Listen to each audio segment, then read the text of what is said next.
Hey guys, you are watching your own YouTube channel ECSS. So today we are going to talk about Abraham Accords. It is one of the very important developments of the recent past. And you can be asked question in your current affairs paper, in Pakistan affairs, even in international relations. That's why it is very important topic and मैंने कोशिश किया कि इसको हम इसके हर aspect से cover करें.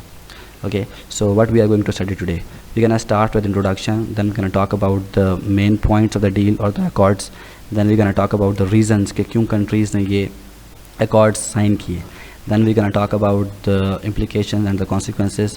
उसके बाद हम jump कर जाएंगे कि अब्राहम अकॉर्ड्स की क्या अफेक्ट होगी फ़लस्तीन की कॉज पे. then we're gonna talk about the policy options of Pakistan कि पाकिस्तान को इस सब में क्या करना चाहिए. should Pakistan just recognize Israel, अगर कर लेगा तो क्या होगा, नहीं करेगा तो क्या होगा. ठीक है. Okay, so if you are, this slide is for the beginners. अगर आप बिगिनर्स हैं तो आप ये स्लाइड ज़रूर देखें. अगर आप बिगिनर्स नहीं हो तो आप आगे चले जाएं नेक्स्ट स्लाइड पे. Okay, if you are beginner तो मैं आपको दो तीन चीज़ें बता दूं. देखिए यहाँ पर ये हैं इसराइल के रिलेशंस. ये आपको पता होना चाहिए कि इसराइल के relation with the western world कैसे हैं.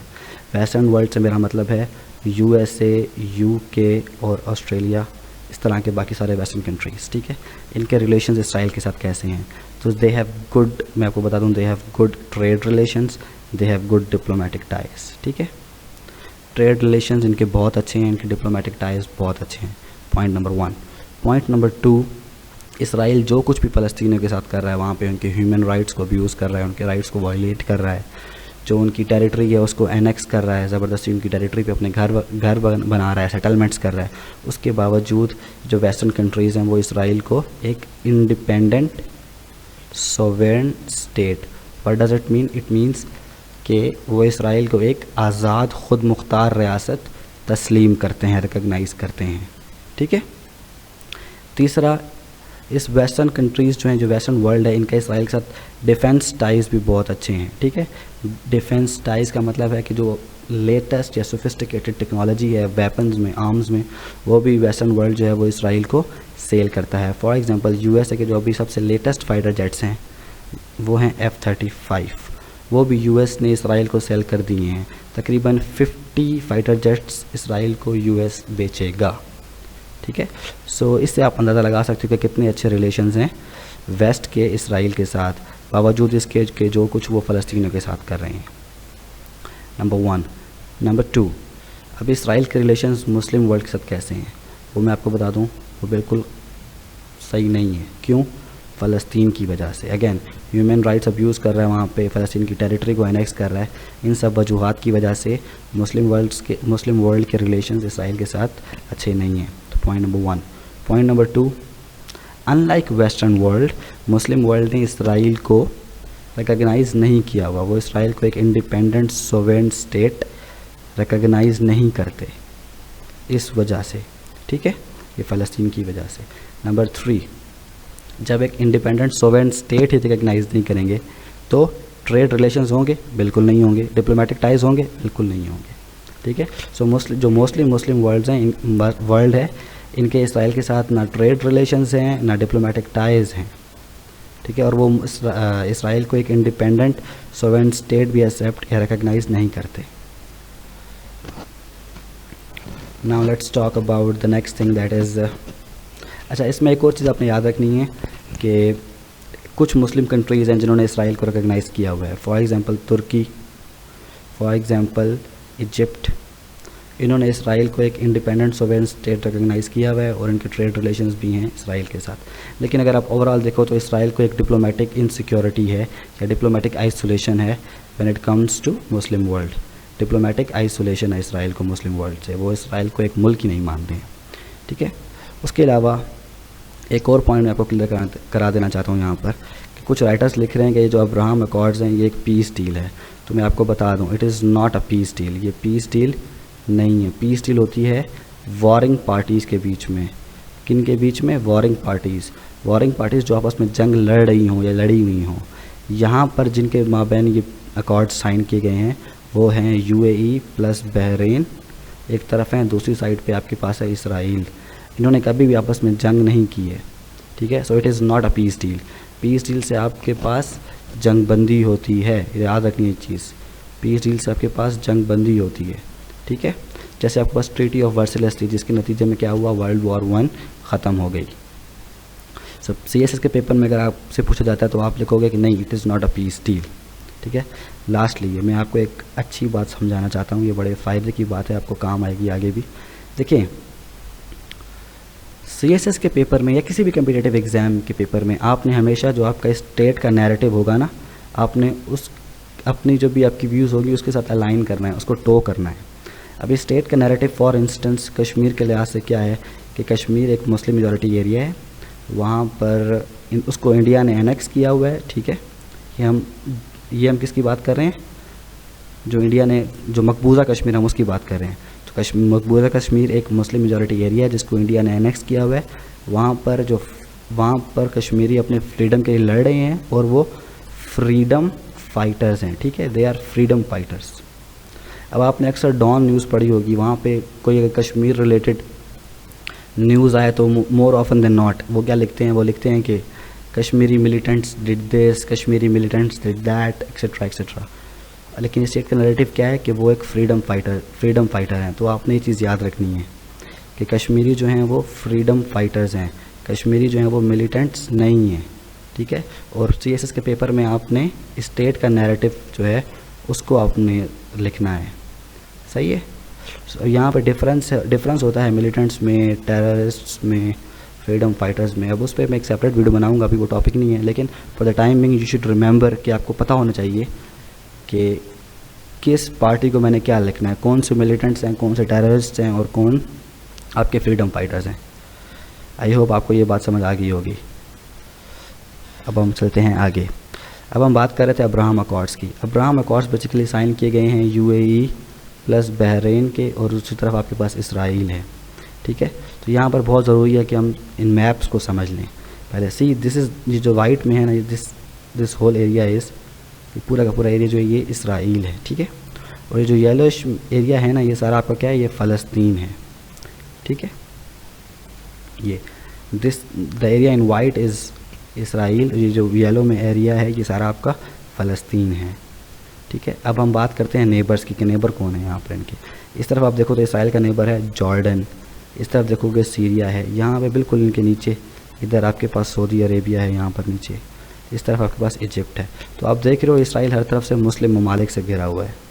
यहाँ पर देर इज़ सी। ठीक है। ये है इसराइल का मैप और ये इसके नेबरिंग कंट्रीज़ हैं। अब हम बात करते हैं मिडल ईस्ट की, मशरिक़ वस्ता की, कि मशरिक़ वस्ता में कौन कौन से कंट्रीज़ हैं, अपने वो देखनी है बात। पहले यहाँ से स्टार्ट करते हैं। दिस इज़ इसराइल, ये छोटा सा है ना, इसराइल प्लस फ़लस्तीन यहाँ पर है। ये जॉर्डन है, ये सऊदी अरेबिया, ये इराक़, ये ईरान, ये सीरिया है यहाँ पर इजिप्ट आ जाओ, this is Sudan, this is Yemen, this is Oman. तो ये सारे आप देख रहे हो मुस्लिम कंट्रीज़ हैं, और छोटा सा एक जो यहाँ पर एरिया है, यहाँ पर है आपके पास इसराइल और फ़लस्तीन। सही है। आई होप आपको ये चीज़ समझ आ गई होगी कि इसराइल की जो नेबरिंग कंट्रीज़ हैं और जो रीजनल कंट्रीज़ हैं वो मोस्टली मुस्लिम कंट्रीज़ हैं। ठीक है। और दूसरी बात आपने देखनी है, ये देख रहे हो आप, दिस इज़ UAE, यहाँ पर है। मैं एक I just rub this all I see. अब ये चीज़ ज़रा गौर कीजिएगा, दिस इज़ इसराइल, ठीक है, Israel plus Palestine, this is UAE जिनके दरमियान अकॉर्ड साइन किए गए हैं, और यहाँ पर आपके पास है बहरीन, छोटा सा। अब ये आपने, ये लोकेशंस बहुत स्ट्रेटेजिक हैं, ये आपने याद रखनी है। UAE कहाँ पर है, बहरीन कहाँ पर है, और इसराइल कहाँ पर है। ठीक है। ये तीन चीज़ें ये समझ आ गई। अब आपने देखना है कि ईरान कहाँ पर है। This is Iran, this is Saudi Arabia, ये सऊदी अरेबिया है, ये ईरान है, ये UAE है, ये बहरीन है, और ये इसराइल है। अब जो अकॉर्ड साइन किए गए थे वो इन दोनों ने साइन किए हैं, इस कंट्री ने और इस कंट्री ने किसके साथ, इसके साथ। यहाँ पर आपके पास है ईरान। ये चीज़ आपने याद रखनी है, it is very very important. आगे हम इसके बारे में जानेंगे। ओके। अब अब्राहम अकॉर्ड्स की बात करते हैं। ये हैं क्या, बेसिकली एक एग्रीमेंट साइन हुआ था कब, सितंबर 15, 2020 को वाइट हाउस में साइन किया गया था ये। ठीक है। और इसमें कौन कौन थे, एक तरफ था UAE प्लस बहरीन, ये UAE के फॉरेन मिनिस्टर हैं, ये बहरीन के सब फॉरेन मिनिस्टर हैं। और UAE प्लस बहरीन ने किसके साथ ये एग्रीमेंट साइन किया था, साइन किया था इसराइल के साथ। और ये कौन है आपके, ये हैं मिस्टर नेतन्याहू जो प्राइम मिनिस्टर हैं इसराइल के। और इसको फैसिलिटेट किसने किया या मीडिएट किसने किया, वो यूएसए ने किया था, ये मिस्टर डोनाल्ड ट्रंप बैठे हुए, ठीक है, the former president of United states of America. ये एग्रीमेंट यहाँ पर साइन किया था। अब इसके मेन पॉइंट्स देखिए, इसके मेन पॉइंट्स क्या हैं कि जो यूएई है, जो बहरीन है, वो इसराइल को रिकॉग्नाइज़ करेंगे, ठीक है, वो इसराइल से अपने डिप्लोमेटिक टाइज़ को स्टार्ट करेंगे, जो उनके रिलेशंस हैं वो नॉर्मलाइज होंगे। ये कौन करेगा? ये यूएई और बहरीन करेंगे इसराइल के साथ, ठीक है। उसके अलावा कोलैबोरेशन होगी इन कंट्रीज़ के माबैन, किन सेक्टर्स में, डिफरेंट सेक्टर्स में। उसके नतीजे में इसराइल क्या करेगा? इसराइल अपना जो वेस्ट बैंक की एनेक्सेशन है उसको सस्पेंड करेगा। क्या मतलब इसका? इट मीन्स, देखें, जो बिगनर है उनके लिए मैं बता दूं, वेस्ट बैंक बेसिकली एक एरिया है, एक टेरिटरी है, किस जगह पर? फ़लस्तीन में। इसराइल वहाँ पर ज़बरदस्ती सेटलमेंट्स कर रहा है, ठीक है, ताकि उस एरिया को एनेक्स कर सके। तो अभी क्या करेगा वो? उसने इस सेटलमेंट्स को रोक दिया है, एनेक्सेशन को रोक दिया है, सस्पेंड कर दिया है। बट मेक नो मिस्टेक, उन्होंने सस्पेंड किया है, इसराइल ने स्टॉप नहीं किया। सस्पेंड का मतलब है कि ये कभी भी दोबारा स्टार्ट कर सकते हैं, ठीक है। तो उन्होंने बाय द वे उन्होंने दोबारा स्टार्ट कर दी है एनेक्सेशन। सो ये आपने चीज़ याद रखनी है कि इसराइल क्या करेगा? इसराइल विल सस्पेंड, उस टाइम पे Israel will suspend it's West Bank annexation. और यूएई और बहरीन क्या करेंगे? वो इसराइल के साथ डिप्लोमेटिक टाइज स्टार्ट करेंगे, ठीक है, और इसराइल को रिकॉग्नाइज़ करेंगे as independent sovereign state. I hope आपको ये मेन पॉइंट्स समझ आ गए होंगे डील के। Now let's talk about the reasons कि कंट्रीज़ ने क्यों डील साइन की। देखिए, पहली बात तो ये मैंने आपको बताया, डिप्लोमेटिक इनसिक्योरिटी और आइसोलेशन थी इसराइल की। जितने नेबरिंग कंट्रीज़ हैं वो सारे मुस्लिम हैं, रीजनल कंट्रीज़ जो हैं वो सारे के सारे इसराइल के वो भी मुस्लिम हैं। एक बात तो आप ये समझ लें, तो एक डिप्लोमेटिक आइसोलेशन है, plus there are around 57 Muslim countries plus minus, ठीक है। उसमें से मोर देन 50 कंट्रीज़ ने इसराइल को रिकॉग्नाइज़ किया ही नहीं हुआ। तो इसराइल के लिए एक बहुत ज़्यादा डिप्लोमेटिक इनसिक्योरिटी है, आइसोलेशन है।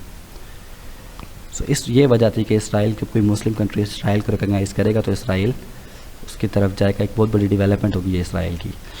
नंबर 1 ये तक पॉइंट, ठीक है। नंबर 2 देखें, ये फैक्टर है ईरान का। मैंने आपको पहले बताया था कि ईरान और इसराइल के रिलेशंस ठीक नहीं है शुरू से ही। ईरान और इसराइल के बहुत पुरानी एक किस्म की आप समझ लो कि एक्रीमनी है आपस में। अब यहाँ पर कौन सही है कौन गलत है हम उसकी बात नहीं करेंगे, जैसे आपने ये चीज़ याद रखनी है कि इनके रिलेशन सही नहीं है, बहुत बुरे रिलेशन हैं इनके आपस में, ठीक है। अब इसराइल को क्या है, मैंने आपको मैप में बताया, वापस चलते हैं मैप में। मैंने आपको मैप में दिखाया था यहाँ पर, this is Bahrain, this is UAE, this is Israel. अब आप देख रहे हो कि कितनी स्ट्रेटेजिक लोकेशन है। अगर आपने ईरान पे चेक रखना है तो अगर आप यहाँ पर आके बैठ गए तो आप समझ जाओ आपने ईरान के हर मूवमेंट को कंट्रोल कर लिया, ठीक है। So this was one of the prime reasons क्यों इसराइल ने ये एग्रीमेंट या अकॉर्ड साइन किए। उसके बाद हम बात करते हैं, अच्छा इसके अलावा एक और जो रीज़न थी क्या, देखें यूएई जो है ना, अच्छा इससे पहले आपको बात बता दूं, मिडल ईस्ट में 2-3 कंट्रीज़ बहुत इंपॉर्टेंट हैं। For example kingdom of Saudi Arabia, for example UAE, ये बहुत इंपॉर्टेंट कंट्रीज़ हैं, ठीक है। UAE is the second most important country in middle east. अब यूएई ने इसराइल को रिकॉग्नाइज़ कर दिया है, तो अब जो बाकी मिडल ईस्टर्न कंट्रीज़ होंगे, मुस्लिम कंट्रीज़, वो भी ये सोचेंगे।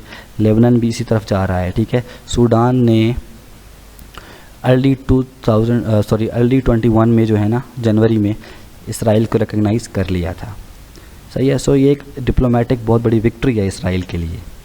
सो इसलिए इसराइल ने ये सारी ये अकॉर्ड्स साइन किए। फिर किंगडम ऑफ सऊदी अरेबिया, जिसका हमेशा से बहुत सख्त स्टांस रहा है इसराइल को लेके, वो भी अपना स्टांस इसराइल को लेके सॉफ्ट कर रहा है। कैसे? फॉर एग्जांपल मैं आपको बताता हूँ ये चीज़। देखिए अगेन मैप पर आते हैं हम, मैप को देखते हैं। सी, अगर किसी फ़्लाइट ने जाना है इसराइल यूएई से, तो उसको ये रास्ता तय करना पड़ेगा, ठीक है, या फिर यहाँ से कहीं से आना पड़ेगा यूँ, ठीक है। सऊदी अरब के ऊपर से नहीं जा सकता वो, सऊदी अरब की एयर स्पेस यूज़ नहीं कर सकता।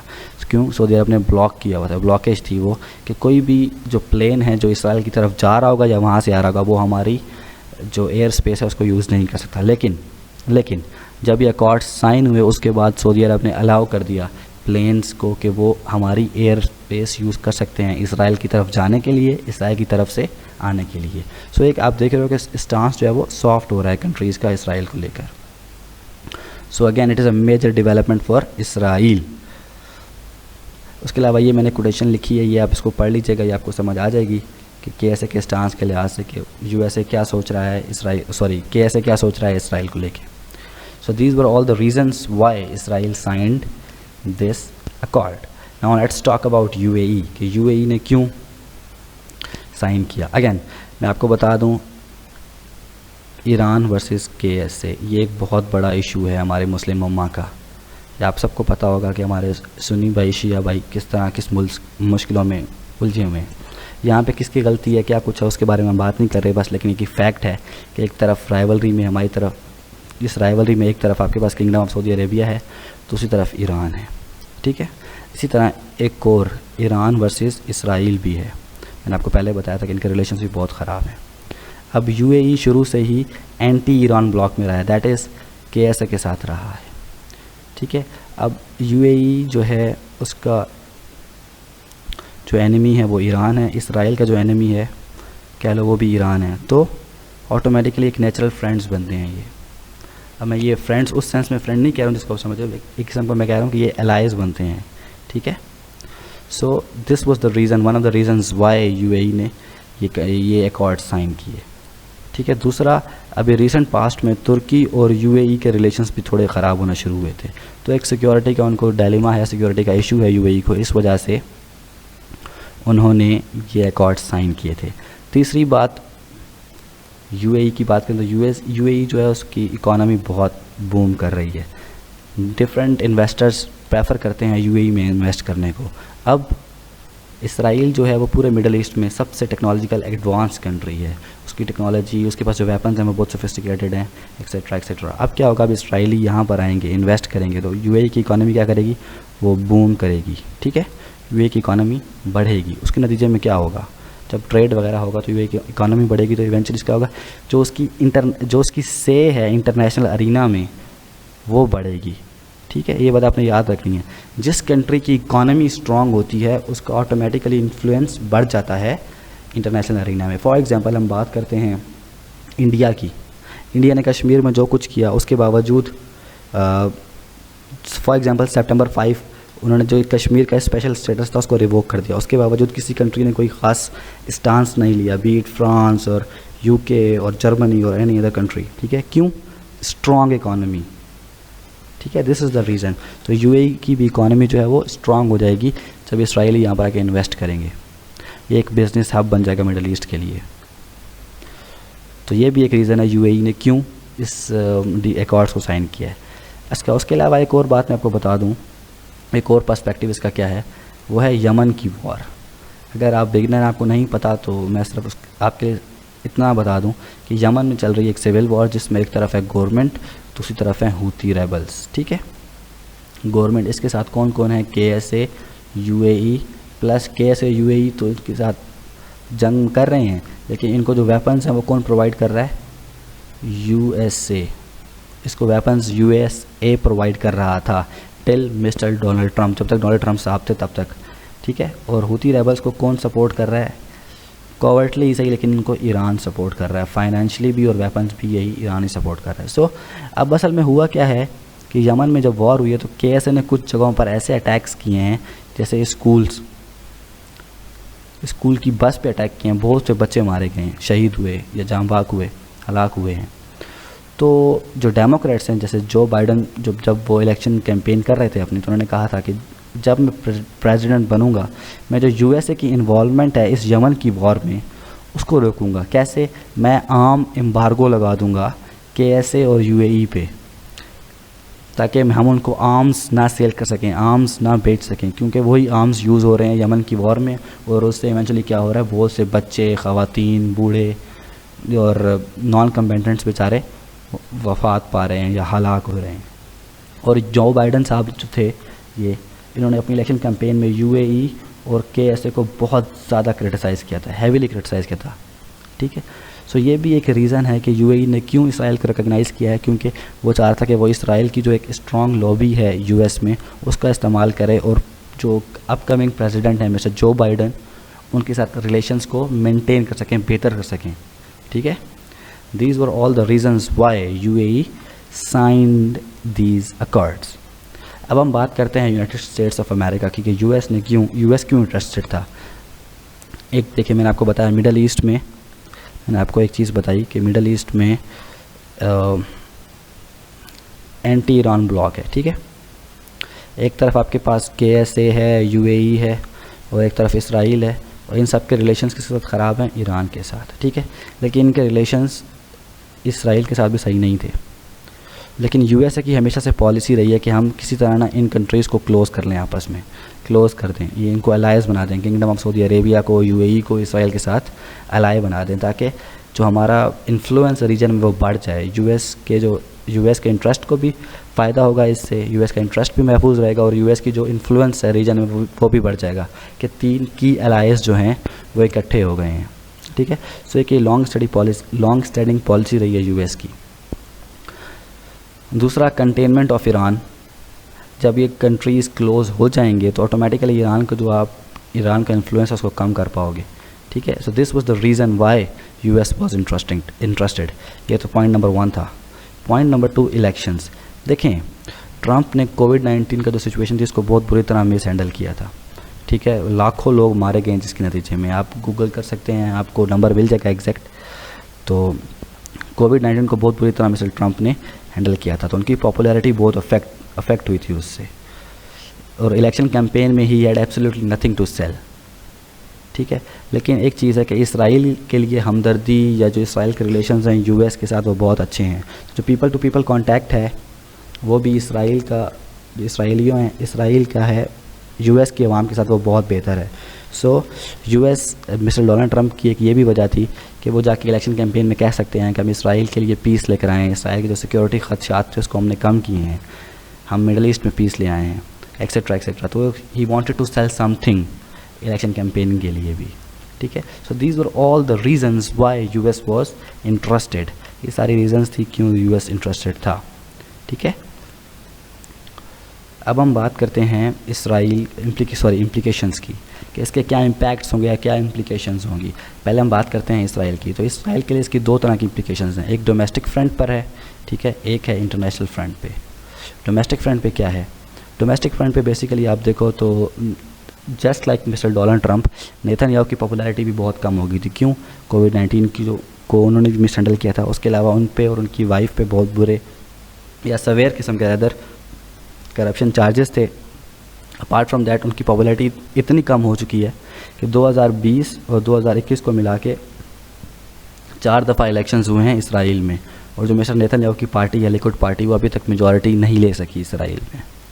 ठीक है, सो ये किस्म की ये एक अकॉर्ड्स जो हैं ये एक फेस सेविंग का तरीका है मिस्टर नेतन्याहू के लिए कि इलेक्शन में जाके वो कह सकते हैं कि हम पीस लेकर आए हैं, अब हमारे रिलेशंस अच्छे हो गए मुसलमानों के साथ, एक्सेट्रा एक्सेट्रा। बाकी इस पे आप खुद भी लिख सकते हो अपनी मर्ज़ी से। ठीक है, सो ये एक पॉइंट था डोमेस्टिक फ्रंट पे। दूसरा, इंटरनेशनल फ्रंट पे क्या है, इनकी सिक्योरिटी बेहतर हो जाएगी और जो डिप्लोमेटिक आइसोलेशन थी मुस्लिम वर्ल्ड में वो कम हो जाएगी, और इवेंचुअली जो कंट्रीज़ हैं वो इंक्रीजिंगली जाएंगे किस तरफ? नॉर्मलाइजेशन की तरफ। सही, जैसे मैंने आपको बताया यूएई ने रिकॉग्नाइज़ किया, तो इसके अलावा लेबनान सोच रहा है, सूडान कर चुका है। सो कि इसराइल के लिए दोनों तरह पे इसके इम्प्लीकेशंस हैं, डोमेस्टिक फ्रंट पर भी हैं और इंटरनेशनल फ्रंट पे भी हैं। Now let's talk about Iran. Iran के लिए क्या इम्प्लीकेशंस होंगी। इससे पहले कि हम ईरान की बात करें, आपको थोड़ा सा बैकग्राउंड बता दूं मैं। देखें, जब JCPO डील साइन की गई थी ना, उसके बाद ईरान की इकॉनमी काफ़ी हद तक स्टेबल हो गई थी। ठीक है, जब ईरान की इकॉनमी स्टेबल हो गई तो ईरान ने क्या किया, जो अपने अलाइज थे रीजन में उनको सपोर्ट करना शुरू कर दिया in the form of weapons and finance, so on and so forth. अच्छा, ये सिर्फ ईरान तक रिस्ट्रिक्टेड नहीं है, KSA भी सपोर्ट करता रहा है डिफरेंट प्रॉक्सीज़ को, अपने ग्रुप्स को पूरे मिडल ईस्टर्न रीजन्स में। तो यहाँ पर मैं सिर्फ ईरान का नहीं कह रहा, I just want to clear here one thing, that is कि ईरान ने सपोर्ट किया है तो KSA ने भी किया है। ठीक है, that is kingdom Saudi Arabia, उसने भी किया है। खैर, तो ईरान की इकॉनमी काफ़ी स्टेबल हो गई थी, उन्होंने अपनी जो प्रॉक्सीज थी उनको फाइनेंशियली तौर पे और बाकी तरह हर तरह से सपोर्ट किया। अपनी जो प्रॉक्सी थी उनको मिडल ईस्ट में। सही है। अब क्या हुआ, डोनाल्ड ट्रंप साहब आए, उन्होंने ना क्या किया, ख़ुद को या यूनाइटेड स्टेट्स ऑफ अमेरिका को JCPOA इस डील को बोलते हैं, या फिर P5+1 भी बोलते हैं इस डील को, इसमें से अमेरिका को निकाल दिया और क्या किया, ईरान पर सैंक्शंस लगा दिए। ठीक है। उसके बाद ईरान की इकॉनमी बहुत बुरी तरह ख़राब हुई। फिर कोविड-19 को भी ईरान ने बहुत बुरी तरह हैंडल किया, जो उनकी लीडरशिप थी। तो एक जो पॉलिटिकल सिचुएशन थी काफ़ी ज़्यादा ख़राब हो गई थी ईरान के लिए। तो ऑलरेडी ईरान भी इतने मसले मसाइल में चल रहा है। अब क्या हुआ कि अब एक नया मसला बन गया। क्या, अब जो आपके दुश्मन तो नहीं कह सकता मैं, अब जो अर्च राइवल्स हैं वो सारे इकट्ठे हो गए हैं, UAE और बहरीन और साथ अब इसराइल भी अलायंस बन गए हैं। तो इन फ्यूचर क्या पता ये ईरान के लिए एक बहुत बड़ा मसला क्रिएट करें। ठीक है।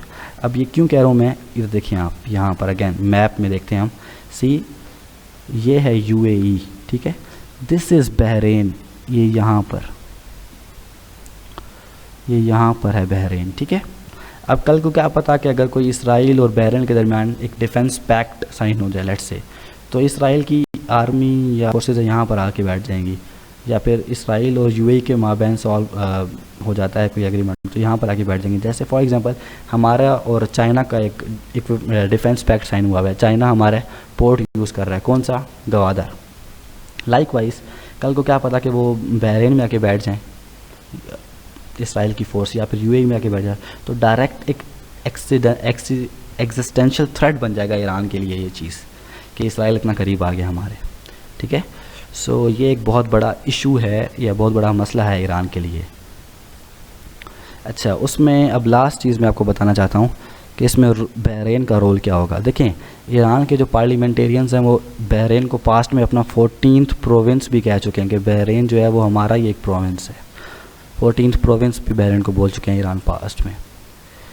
सो अब देख लें कितनी क्लोज प्रॉक्सिमिटी है, कितनी स्ट्रेटजिक लोकेशन है बहरीन की, वहाँ पे इसराइल का होना ये एक बहुत बड़ा मसला हो जाएगा ईरान के लिए। तो रोल का जो बहरीन का रोल है वो बहुत इम्पॉर्टेंट है इस पूरी सिचुएशन में। आई होप आपको ये चीज़ समझ आ गई होगी। Now we can talk about फ़लस्तीन के फ़लस्तीन की कॉस्ट पे क्या इम्पैक्ट होगा या क्या अफेक्ट होगा इस अकॉर्ड्स का। अच्छा, फ़लस्तीनियों ने क्या बोला, उन्होंने बोला कि जब अकॉर्ड साइन हुए कि it is the stab in the back, कि हमारी पीठ पे छुरा घोंपा गया है। ठीक है। कैसे, अब मैं आपको समझाता हूँ वो चीज़। देखें, फ़लस्तीनियों के पास ऑलरेडी कुछ है ही नहीं इसराइल के साथ नेगोशिएट करने के लिए। फॉर एग्जांपल, ना इनके पास डिफेंस इतना स्ट्रांग है, ना इनके पास इकॉनमी है, ये ऊपर से डिपेंडेंट हैं एड पे। एड भी किसकी, वेस्टर्न कंट्रीज़ की, स्पेसिफिकली EU की प्लस USA की, उनकी एड पे डिपेंड करते हैं। इनके पास नेगोशिएट करने के लिए कुछ था ही नहीं ऑलरेडी। दूसरी तरफ इसराइल के पास क्या है, वो एक स्ट्रॉन्ग स्टेट, उनका डिफेंस काफ़ी स्ट्रॉन्ग है। ठीक है। They even have nuclear weapons, all दो उन्होंने डिक्लेयर नहीं किए हुए, लेकिन वो न्यूक्लियर वेपन्स उनके पास हैं। उसके अलावा उनकी इकॉनमी काफ़ी बेहतर है, वो टेक्नोलॉजी में बहुत आगे है इसराइल। तो एक कंपैरिजन नहीं है, नेगोशिएशन हो ही नहीं, मतलब एज इन के बहुत वीक है फ़लस्तीन की जो कॉज है उसके लिए, जो उनका जो व्हाट शुड आई से, उनके पास इतनी अथॉरिटी नहीं है कि वो अपने डिसीजन को मनवा सकें। ठीक है। एक ये वजह है। अब क्या हुआ, उनके पास सिर्फ एक ही चीज़ थी कि वो क्या थी कि मुस्लिम कंट्रीज़ की सपोर्ट। फ़लस्तीनियों के पास बाकी तो इकॉनमी डिफेंस वगैरह कुछ नहीं है, सिर्फ एक चीज़ है, वो क्या है कि मुस्लिम कंट्रीज़ की सपोर्ट है उसके साथ। अब जो अरेबियन कंट्रीज़ हैं उन्होंने स्टार्ट कर दिया रिकॉग्नाइज़ करना इसराइल को, तो ये फ़लस्तीन के लिए बहुत बड़ा मसला हो जाएगा। जो फ़लस्तीन की कॉज है, फ़लस्तीनियों का जो उनको एक सेपरेट होम लैंड मिले, उसके लिए बहुत बड़ा एक हर्डल अब क्रिएट होना शुरू हो गया है। देखिए, मैं आपको चीज़ बता दूँ, एक अर्ली 2000s में ना एक टर्म कॉइन की गई थी जिसको आप बोलते हो लैंड फॉर पीस। इसका क्या मतलब था, इसका मतलब था कि अरब्स ने बोला किसको, इसराइलियों को, कि आप फ़लस्तीनियों को उनका जायज़ हक दे दो, उनकी जायज़ लैंड दे दो जो उनका हक बनता है। किसको, फ़लस्तीनियों को उनकी जायज़ लैंड दे दो। किसने कहा, ये अरब्स ने। हम आपके साथ पीस इस्टेब्लिश कर देंगे। So it was land for piece, आप लैंड दो इनको, हम आपसे पीस इस्टेब्लिश कर लेंगे। ठीक है। सो लैंड फॉर पीस, ये मतलब है इस टर्म का। अब जब ये अकॉर्ड साइन हुए तो उस टाइम पे जो नेतन्याहू साहब थे, जो प्राइम मिनिस्टर हैं, उन्होंने बोला कि अब ये लैंड फॉर पीस नहीं होगा, rather it will be a peace for peace, कि आप हमसे पीस इस्टेब्लिश करोगे, हम आपके साथ पीस इस्टेब्लिश करेंगे। ऐसे चलेगा। ऐसे नहीं हो सकता कि आप हमसे लैंड की बात करो फिर आप हमसे पीस एक्सपेक्ट करो। नहीं, आप हमसे पीस की बात करोगे, आके हमसे अमन की बात करोगे, हम आपके साथ ताल्लुकात बेहतर करेंगे। सो एक बहुत बड़ा धचका है फ़लस्तीन की कॉज को, ठीक है। अब इसमें एक और पर्सपेक्टिव ये भी है जिस पर आपने सोचना है, वो क्या है? वो ये है कि यूएई क्या पता कोई कंस्ट्रक्टिव रोल प्ले कर ले। फॉर एग्ज़ाम्पल क्या मतलब है कि कल को यूएई जो है वो नेगोशिएशन टेबल पे ले आए, एक तरफ फ़लस्तीनियों को एक तरफ इसराइलियों को, कि नेगोशिएट करो और अपने इशू को रिजॉल्व करो। अब ये आपने सोचना है, इज़ इट पॉसिबल या यूएई का इतना इन्फ्लुएंस है, इतना असर है, उसमें इतनी पावर है कि वो इन दो जो पार्टीज़ हैं उनको नेगोशिएशन टेबल पर लेके आ सके? ये आप पे है कि आपने सोचना है, आपने व्हाट डू यू थिंक, ठीक है। मैं जस्ट आपको एक हिंट दे दूँ या आपको एक मैं पॉइंट बता दूँ। अभी जो पाकिस्तान इंडिया की इतनी टेंशन्स बढ़ गई थी, वो जो डीएस्केलेट हुई हैं, उसमें किसने रोल प्ले किया? उसमें यूएई ने रोल प्ले किया है। जो ट्रैक टू डिप्लोमेसी की गई है, या जो बैक डोर चैनल पे जो डिप्लोमेसी की गई है, वो रोल किसका था? यूएई का था, ठीक है। जो रिलेशंस थोड़ा दोबारा था आया है, जो रिलेशंस बेहतर हुए हैं पाकिस्तान इंडिया के रिसेंट पास्ट में, उसमें यूएई ने रोल प्ले किया है। नाउ द क्वेश्चन राइजेस कि क्या यूएई में इतनी सकत है कि वो इन दो पार्टीज़ को भी अपने नेगोशिएशन टेबल पे ला सकता है? ये अब आपने सोचना है, ठीक है। Now we gonna talk about the consequences, के कॉन्सिक्वेंसेस क्या होंगे, नताइज क्या होंगे इसके, ठीक है। नताइज क्या होंगे अब्राहम अकॉर्ड्स के? देखें, एक चीज़ तो ये है कि इंक्रीज्ड नॉर्मलाइजेशन ऑफ रिलेशंस। देखें, और भी मुस्लिम कंट्रीज़ जो हैं वो सोचना चाहेंगे, वो चाहेंगे कि हम इसराइल के साथ रिलेशंस बेहतर करें। क्यों? क्योंकि इसराइल की स्ट्रॉन्ग एक लॉबी है यूएस में। अगर इसराइल से रिलेशंस बेहतर होंगे तो यूएस में उनकी जो मुस्लिम कंट्रीज़ हैं उनकी जो इश्यूज़ हैं उस पर काफ़ी हद तक कंट्रोल हो जाएगा, नंबर 1, ठीक है। इसका दूसरा कॉन्सिक्वेंस क्या हो सकता है कि इसमें वेपनाइजेशन बढ़ सकती है, कि इसराइल यूएई वो अपने प्रॉक्सीज़ को, अपने ग्रुप्स को सपोर्ट करें फाइनेंशियली और उनको वेपन्स प्रोवाइड करें। इस तरफ ईरान और जो उसके प्रॉक्सीज़ हैं वो फाइनेंशियली और अपने प्रॉक्सीज़ को वो वेपन्स वगैरह प्रोवाइड करें। तो रीजन में एक वेपनाइजेशन हो सकती है, ठीक है। और इसके नतीजे में क्या होगा? एक तरफ आपके पास यूएई के ऐसे इसराइल है, दूसरी तरफ आपके पास ईरान है। तो इससे क्या हो सकता है? इससे आपके पास डिवीजन्स हो सकती हैं उम्मा में। एक प्रो ईरान ग्रुप हो सकता है, एक प्रो के ऐसे, ठीक है, ये हो सकता है। तो इससे डिवीजन्स बढ़ेंगी आपकी जो आपकी मुस्लिम उम्मा है उसमें। उसके अलावा इसमें क्या हो सकता है कि क्या पता कुछ कंट्रीज़ एक टफ़ स्टांस ले इस सब के लिए। फॉर एग्ज़ाम्पल तुर्की ने एक बहुत टफ़ स्टांस लिया था यूएई के अगेंस्ट। जब यूएई ने रिकॉग्नाइज़ कर लिया इसराइल को, उन्होंने तुर्की ने कहा कि ये सही नहीं किया, हम अपना जो डिप्लोमेट है वो वापस बुला रहे हैं यूएई से। जब ऐसे कोई टफ स्टांस लगा तो एक नया ब्लॉक इमर्ज हो सकता है मुस्लिम उम्मा में, ठीक है, जो ऑलरेडी हो रहा है, जिसमें तुर्की, मलेशिया, पाकिस्तान हैं। तो एक नया ब्लॉक होगा तो और डिवीजन्स बढ़ सकती हैं मुस्लिम उम्मा में, और ब्लॉक्स आ सकते हैं, ठीक है। और इस सारी कश्मकश में जहाँ मुस्लिम्स यहाँ पर बिज़ी होंगे, यहाँ पर एक दूसरे में इतने मसलों में फंसे होंगे, तो किसको स्पेस मिलेगी? स्पेस मिलेगी टेररिस्ट ग्रुप्स को, जो ऑलरेडी बहुत ज़्यादा ऑपरेट कर रहे हैं मिडल ईस्ट में। अलकायदा यहाँ पे दोबारा से आ सकती है, अपना जो रूट्स हैं वो गेन कर सकती है, ठीक है। उसके अलावा आईसिस है, उसका स्ट्रॉन्ग होल्ड बन सकता है यहाँ पर, जिसको बहुत मुश्किल से ख़त्म किया है, या ख़त्म तो नहीं किया, रदर काफ़ी हद तक कम किया है उसका इन्फ्लुएंस मिडल ईस्ट में। तो ये सारे के सारे कॉन्सिक्वेंसेस हो सकते हैं इस सब के। अभी के लिए चीज़ें कंफर्म नहीं है, सर्टेन नहीं है, लेकिन ये फ्यूचर में नज़र आएंगी सारी चीज़ें। अभी तो सारा कुछ ऐसे क्लियर दिख नहीं रहा, लेकिन फ्यूचर में ये सारी पॉसिबिलिटीज़ हैं। और अगर वन मोर थिंग, ये जो सारे पॉइंट्स मैंने लिखे हैं ये सारी हेडिंग्स हैं, इसको आप हेडिंग्स बना के लिखेंगे, जिस पे पैराग्राफ आपने खुद लिखना होगा, ठीक है। मोर ओवर ये कोई पत्थर पे लकीर नहीं है ये सारे पॉइंट्स। ये पॉइंट्स में you can always add things. आपने कोई अच्छी एडिटोरियल पढ़ी, आपने कोई अच्छी ओपिनियन पढ़ी किसी की, और आपको लगा कि वो भी एक पॉइंट है यहाँ पे डाला जा सकता है, तो आप उसमें ऐड करें, ठीक है। So I think it's enough for today. बाकी जो रिमेनिंग हेडिंग्स हैं वो हम इंशाल्लाह कल कवर करेंगे। वीडियो ऑलरेडी काफ़ी लंबी हो गई है। So if you have any questions do let me know in the comment section, I will try to answer.